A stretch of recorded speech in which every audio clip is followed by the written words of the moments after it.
Tervehdys kaikille ja tervetuloa jatkamaan tätä webinaarisarjaa, jonka Noora jo aiemmin aloitti.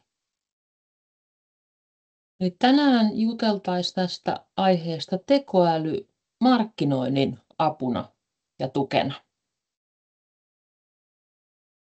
Ja otetaan tuohon ensin meille näitä tekoälyn hyötyjä ja haasteita. Ja tässä on käynyt vähän samalla lailla kuin silloin, kun alettiin kehittää vähäpäästöisiä ja energiatehokkaita autoja, niin autoilu valtavasti lisääntyi. Samalla lailla kun kielimallit tehostuu, niin niitä aletaan käyttää enemmän. Niin jos noita hyötyjä tuosta ensin. Eli toki tekoäly säästää aikaa, tehostaa työtä.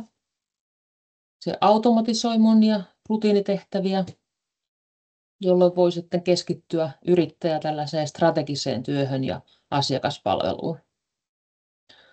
Asiakaskokemus paranee, kun tekoäly auttaa henkilökohtaistamaan palveluita. Eli liiketoiminnan kehitys saa vauhtia. Toisekseen tekoäly vähentää paperin kulutusta ja matkustustarvetta, eli pienentää ympäristövaikutusta. Toivottavasti siis tehostaa resurssien käyttöä, vähentää jätettä, hyvä asia sekä ympäristölle että taloudelle. Ja voi auttaa ilmastonmuutoksen torjunnassa, kun kehitetään uusia kestäviä ratkaisuja. Ja yhtenä tärkeimpänä, että tekoäly vapauttaa aikaa luovaan ja inhimilliseen työhön. Eli ihminen voi keskittyä siihen, mihin ihminen parhaiten pystyy, eli luovuuteen, vuorovaikutukseen, tällaiseen strategiseen ajatteluun.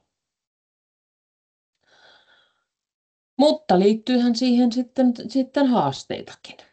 Eli ensinnäkin tämä suuri energiankulutus, se on aikamoinen ongelma. Eli tekoälyn hiilijalanjälki on suuri. Täytyy pyrkiä kehittämään ja valitsemaan tällaisia energiatehokkaita ratkaisuja. Ja toiseksi on myöskin tämmöinen riippuvuuden riski. Että vaikka tekoäly auttaa monissa asioissa, niin se inhimillinen vuorovaikutus on edelleen tärkeää. Meidän on varmistettava, että teknologia tukee ihmistä eikä korvaa häntä. Ja lisäksi vielä sekin, että teknologian hallinta keskittyy usein harvoille. Ja se voi lisätä resurssien epätasaista jakautumista. Tärkeää pitää huolta siitä, että kaikki saa mahdollisuuden hyödyntää kaikkia tekoälytyökaluja, mitä koko ajan kehitetään. Eli tällaiset vastuulliset valinnat on avainasemassa. On valittava eettisiä ja ympäristöystävällisiä tekoälyratkaisuja. No nyt kun on sitten puhuttu hyödyistä ja haasteista, niin mietitään sitten, että kuinka voitaisiin käyttää tekoälytyökaluja tehokkaammin ja vastuullisemmin. Ja ihan ensinnäkin käytetään harkiten, ei kokeilla ihan vain kokeilun vuoksi. Mietitään etukäteen, mitä halutaan kysyä, niin silloin saa tarpeellisen vastauksen mahdollisimman vähillä pyynnöillä. Ja tuokin on hyvä pitää mielessä ja muistissa, että silloin kun saa hyvän vastauksen, niin sen voi tallentaa ihan jonnekin muistiinpanoihin, ettei sitä tarvitse sitten kysyä samaa asiaa uudestaan. Eli kannattaa kysyä sellaisia napakoita, tarkkoja kysymyksiä. Valitaan vastuullinen palveluntarjoaja ja jos mahdollista, niin suosii sitten heitä, jotka käyttää uusiutuvaa energiaa. Esimerkiksi Microsoft ja Google on tekoälykehityksessään sitoutuneet tällaiseen vihreisiin arvoihin. Sitten on hyvä toki muistaa että kaikkeenhan ei aina tarvita tekoälyä. Joskus perinteinen hakukone tai omat muistiinpanot on nopea ja ympäristöystävällisempi vaihtoehto. Eli kannattaa käyttää tekoälyä silloin, kun se oikeasti helpottaa työtä tai tuo lisäarvoa. Ja toki siis pienet asiatkin vaikuttaa, että tämmöinen digitaalinen kuormituskin kannattaa pitää minimissä. Et ei niin, että niitä eri kielimalleja tai tekoälyohjelmia olisi 17 siellä yhtä aikaa auki, vaan yksi riittää kerrallaan. Ja toki myöskin että pitää omat laitteet ja omat laitteistotkin suht ajan tasalla. Ja hyvä ajatella tätä, että hyödyntää sitä tekoälyä kestävän kehityksen edistämiseen myöskin ihan siellä omissa ympyröissä, omassa tekemisessään. Eli pitää parempaa resurssien hallintaa. Voi ajatella tällaisia vihreitä markkinointikeinoja ja vähentää turhaa jätettä, materiaalihukkaa. Eli paljon pystytään itse vaikuttamaan siihen, kuinka energiaystävällistä meidän tekoälyn käyttö on. Mutta sitten, kuinka nyt sitten lähdettäisiin liikkeelle? Ja tänään puhutaan enemmän tästä kielimallista, tästä yhdestä tekoälyohjelmasta.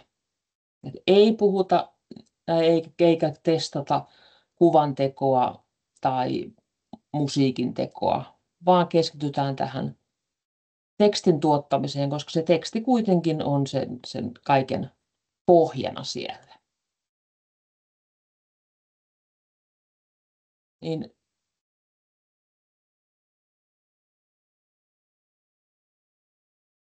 Niin tästä voitaisiin lähteä liikkeelle. Et ennen kuin aletaan sitten käyttää tätä tekoälyä missään apuna, niin mihin me tarvitaan sitä? Et mietitään hetki, että mihin me tarvitaan tekoälyä. Tarvitaanko me sitä tekstin kirjoittamiseen, ideointiin, kysymykseen vastaamisiin vai johonkin muuhun? Mietitään niin, että osataan kysyä selkeästi. Ja tuo on ihan hyvä. Voidaan jutella, me voidaan keskustella sen tekoälyn kanssa. Eli se kysyminen on siinä se homman ydin. Ja tekoäly toimii parhaiten silloin, kun antaa sille koko ajan lisää tietoa tai kysyy tarkennuksia matkan varrella. Ja ihan hyvin voi kokeilla erilaisia tehtäviä sillä. Voi pyytää ideoita somepostauksiin tai apua asiakaskirjeisiin tai ehdotuksia verkkosivujen teksteihin. Eli mitä enemmän kokeilee, niin sitä paremmin oppii. Ja hyvä muistaa että se tekoäly ei tee täydellisiä tekstejä, ei täydellistä kuvaa, ei täydellistä musiikkia suoraan. Se on työkalu, auttaa pääsemään alkuun ja nopeuttamaan sitä hommaa. Mutta lopullinen laatu syntyy aina ihmisen käsissä. Eli jos ne vastaukset ei heti tunnu oikealta, niin pyytää tarkennuksia tai tekee muokkauksia. Ja esimerkiksi voisi ajatella niin, että vaikka ideoiden jalostamisessa voisi syöttää tekoälylle jonkun raakaversion ideasta, pyytää tarkentamaan, mitä näkökulmia voisi kehittää. Voisi pyytää tekoälyä ryhmittelemään asiakkaita kiinnostuksen kohteiden tai ostokäyttäytymisen perusteella. Ja pohjana näissä kaikissa kuitenkin on se teksti, se millä tekoälyä ohjataan. Vaikka sille lataa kuvan esimerkiksi, niin sillä täytyy kuitenkin puhuen tai kirjoittaen kertoa, että mitä sen ohjelman haluaa tekevän. Yhtenä semmoisena tehokkaana työkaluna on sen kielimallin roolitus.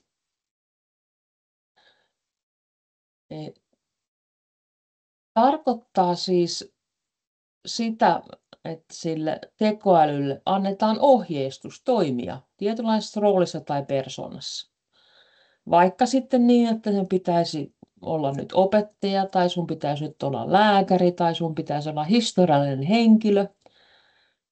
Se auttaa sitä kielimallia tuottamaan tällaista johdonmukaista ja tilanteeseen sopivaa vastausta. No, kysyin sitten kielimallilta itseltään, että kumpi on tehokkaampi tapa toimia. Kertoa, mitä minä teen, vai roolittaa sinut sanomalla, että olet esimerkiksi matkailuyrittäjä. Ja kielimalli itse kertoo, että molemmat toimii, nämä vaihtoehdot, mutta vähän eri tavalla. Niin sitäkin kannattaa testata, kannattaa kokeilla, miltä se vaikuttaisi.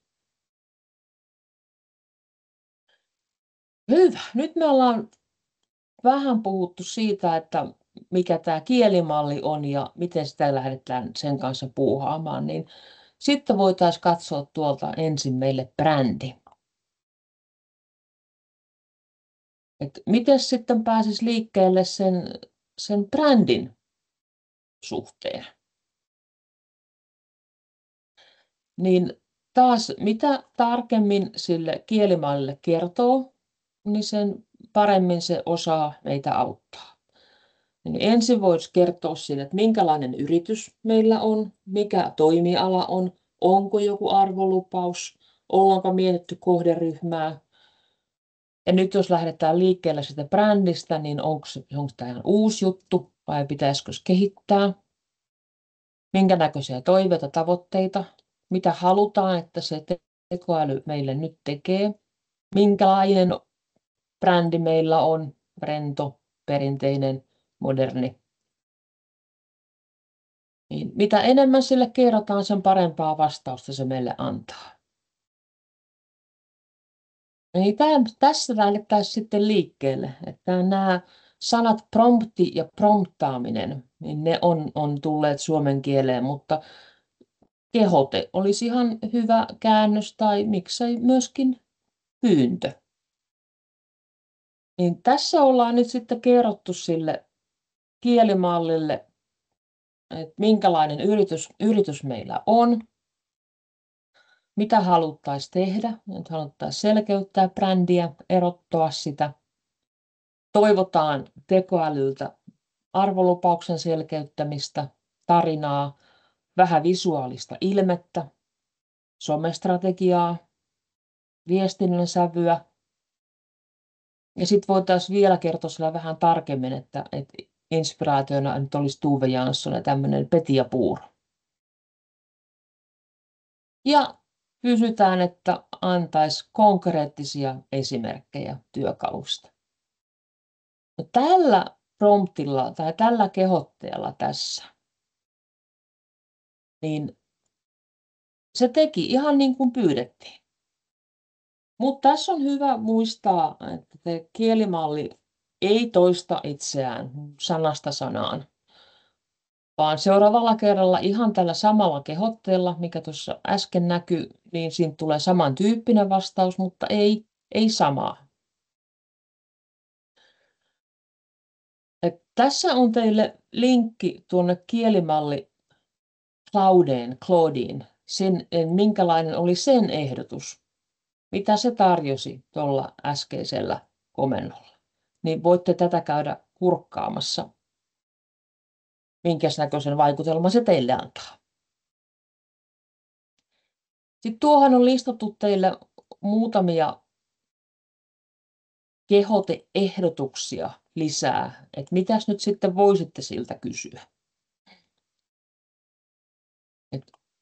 Tuossa ensin päästäisiin liikkeelle siitä, että juteltaisiin ihan niin kuin jonkun tällaisen brändikonsultin kanssa, että tässä nyt ollaan aloittelemassa brändiä ja miten voisit olla avuksi. Sitten siinä on ihan tuommoinen tosi käytännönläheinen pyyntö, että pyydä selkeä aikataulu, niin että pystyisin pilkkomaan tämän brändin rakentamisen vähän pienempiin tehtäviin ihan viikoittain. Ja auttaa jäsentämään sitä tekemistä niin, että on jotain, mistä lähtee liikkeelle. Sitten pystyin tuossa, että no mitäs nyt sitten oikeasti? Tarvitsisi tehdä jotain. Eli kerro selkeät yksityiskohtaiset ohjeet. Ja se varmasti saa niin kuin samanlaisia vastauksia kuin mitä se pidempi prompti tuossa aikaisemmin meille antoi. Siltä voi pyytää ihan vaikka valmiiksi taulukkomuotoon tämmöisen tarkistuslistan. Ja ihan hyvin siihen voisi vielä lisätä, että anna siihen myöskin deadline.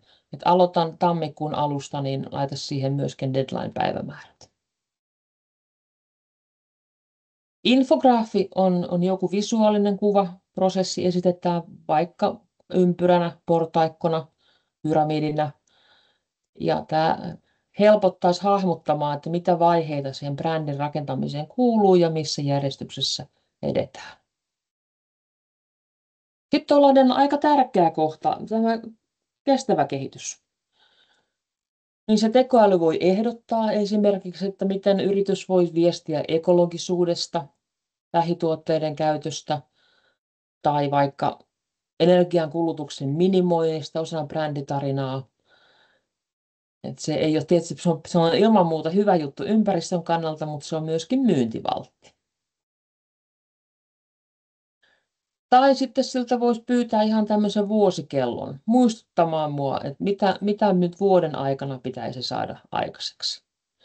Ja toki siihen voisi sitten jonain tarkennuksena vaikka sanoa, että meillä talo on kiinni joulukuun ja tammikuun tai helmikuun puolivälistä maaliskuun alkuun. Et unohda se kohta vuosikellosta. Eli näiden kehoteehdotusten avulla siitä saataisiin ihan oikean hyödyllisen apurin brändin rakentamiseen tästä tekoälystä. Et ei pelkästään ideointia, vaan myöskin tämmöisen aikatauluttamiseen. Et sen kanssa kannattaa keskustella ihan niin kuin brändiasiantuntijan kanssa. Hyvä. Nyt meillä olisi sitten markkinointi jo lähtenyt liikkeelle tekoälyn tukena. Sitten jatketaan, siis tarkoitan, että brändi on lähtenyt liikkeelle. Nyt mennään kohti markkinointia. Ja toki siinäkin, että sitten kun lähtee hyödyntämään se tekoälyä markkinoinnissa, niin ensin kannattaa miettiä, että mihin sitä tarvitsee sitä tekoälyä. Onko kyse niistä ideoiden jalostamisesta vai onko kyse kampanjasuunnittelusta vai kuvien luomisesta. Ja jos olisi muutama taas semmoinen esimerkki kehote teille. Eli sellainen sanonta, että garbage in, garbage out. Eli kärjistäen sanottuna, jos sille ehdottaa roskaa, niin sieltä saa roskaa takaisin. Et jos sillä antaa vaan tuollaisen kehotteen sille kielimallille, että miten voit auttaa minua yritykseni markkinointisuunnitelman luomisessa, niin sieltä tulee vähän semmoista ympäripyöreää huttua, koska se ei tiedä sitä teidän yrityksestä mitään, se ei tiedä teidän tilanteista mitään, ei tiedä resursseista eikä mistään mitään. Mutta mitä tarkempi kehote, niin sen parempi vastaus. Ja tuosta linkistä pääsette sitten katsomaan, mitä kielimalli ChatGPT antoi tuollaisella kehotteella. Sitten jatketaan taas matkaa, niin siltä kannattaa kysyä sieltä tekoälyltä, että miten kysyä sinulta. Et sille voi ensin antaa ohjeen sille kielimallille, että minkälaisella promptilla sinulta saan parhaan vastauksen, kun kyseessä on PK-yrityksen markkinointi ja sen suunnittelu.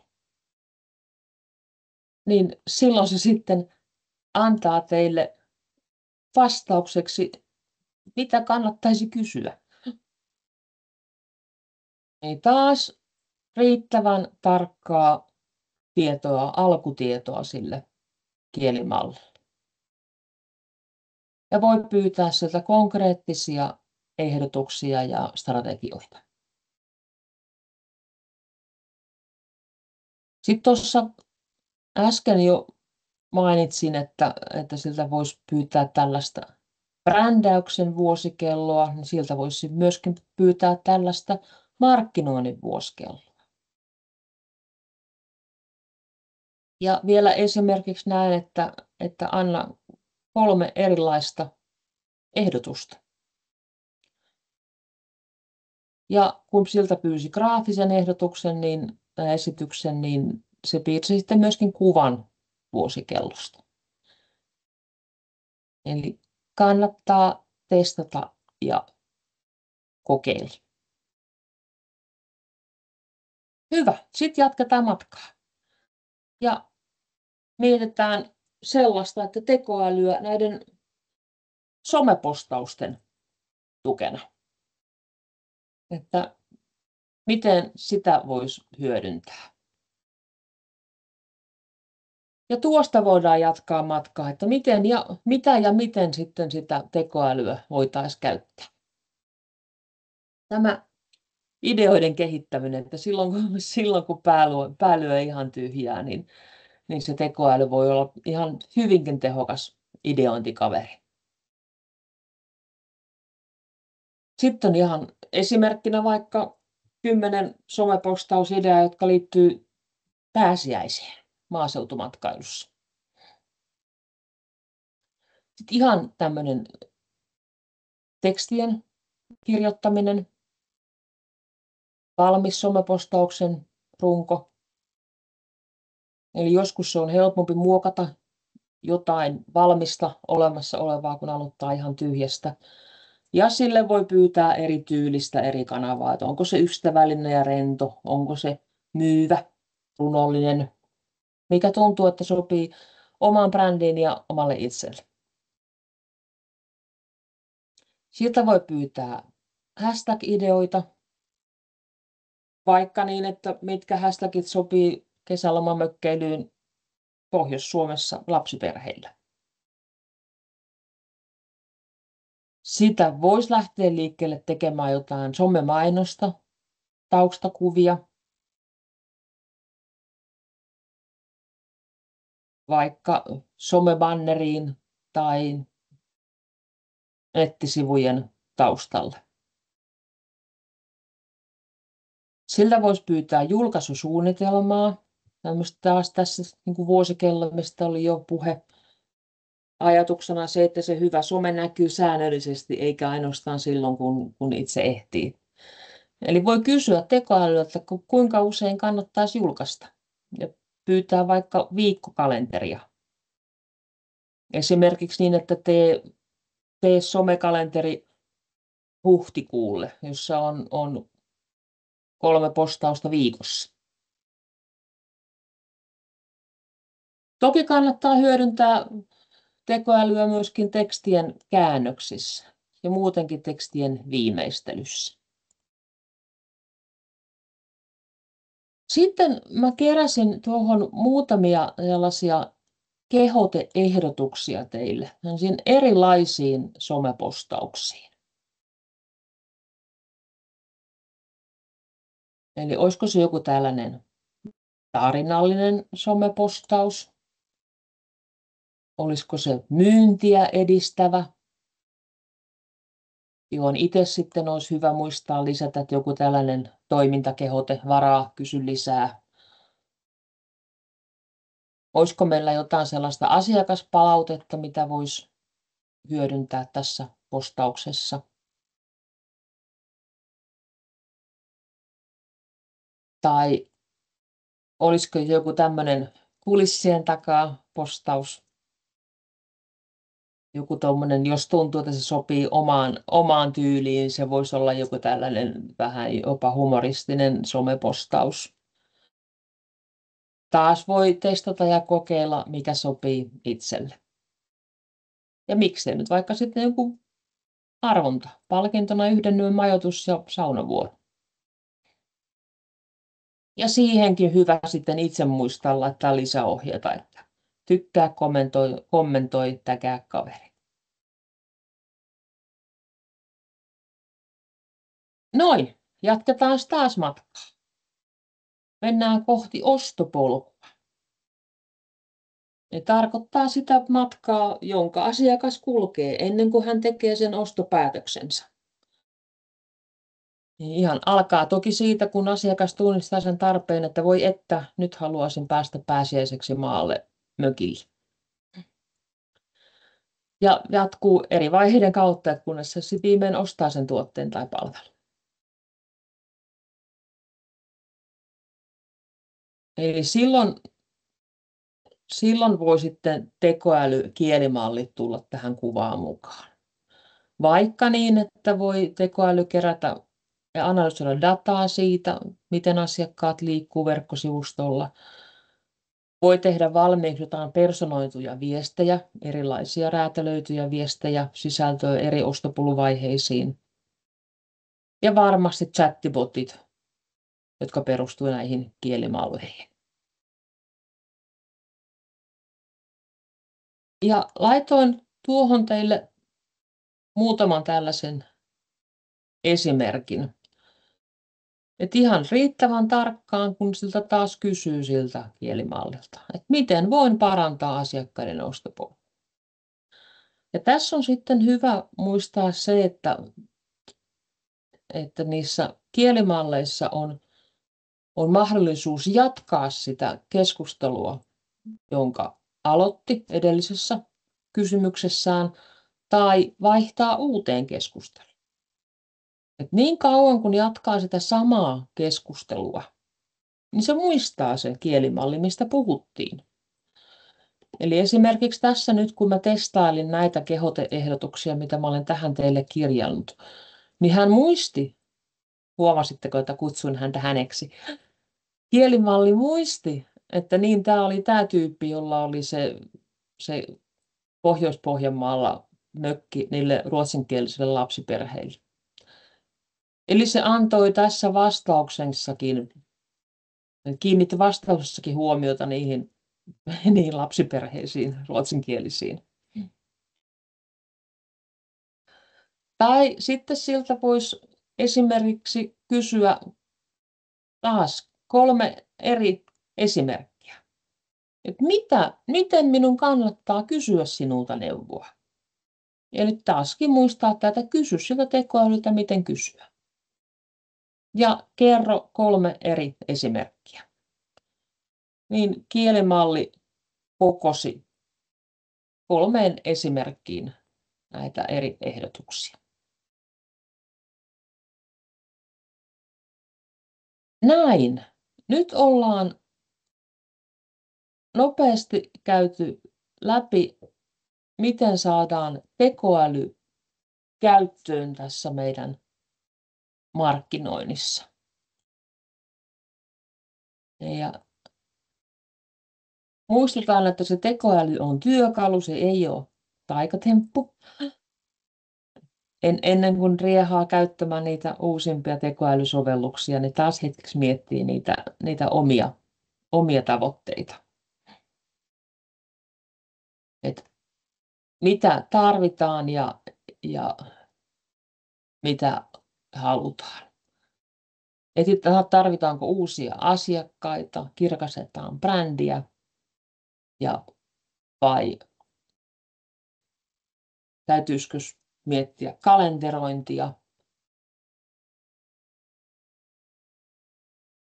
Mikä tuntuu, että itsellä on tarpeen ja sitten vasta ottaa ne kielimallit ja tekoälyt käyttöön.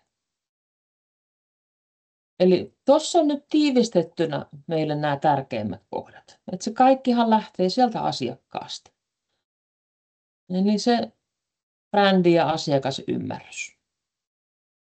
Ja siinä sitten tekoäly varmasti tukee matkaa sen asiakkaan huomion kiinnittämisestä siihen ostoon asti.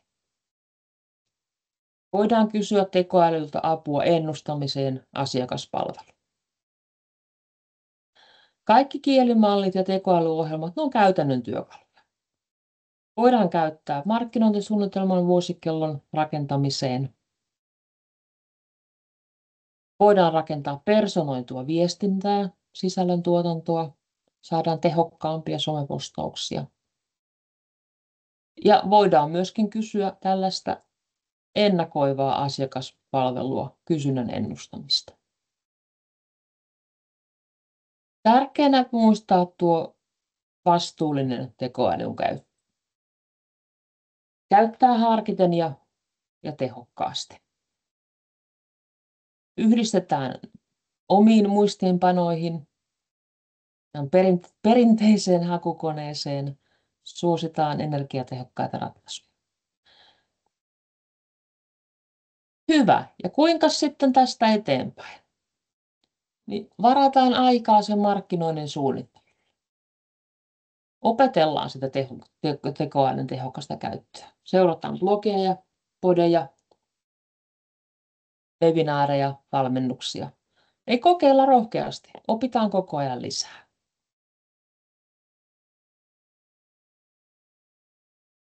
Sitten tuossa vielä ennen kuin kiittelen ja toivotan mukavaa kevään alkua, niin tässä teille tällainen hyvä webinaarilinkki.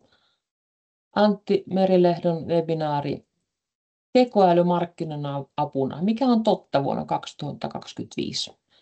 Tammikuussa tehty webinaari, ihan uutta tietoa. Vaikka tekoälyn kohdalla voikin tietysti sanoa, että se mikä on tammikuusta tietoa, niin sehän on nyt jo kohta vanhaa.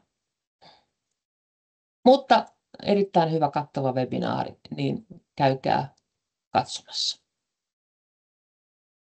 Kiitos kovasti. Toivottavasti saitte jotain uusia juttuja, mitä pääsette testaamaan ja kokeilemaan. Ja nyt ei muuta kuin minun puolestani oikein hyvää alkavaa kevättä. Kiitos kaikille. Pitäkää huolta itsestänne ja toisistanne.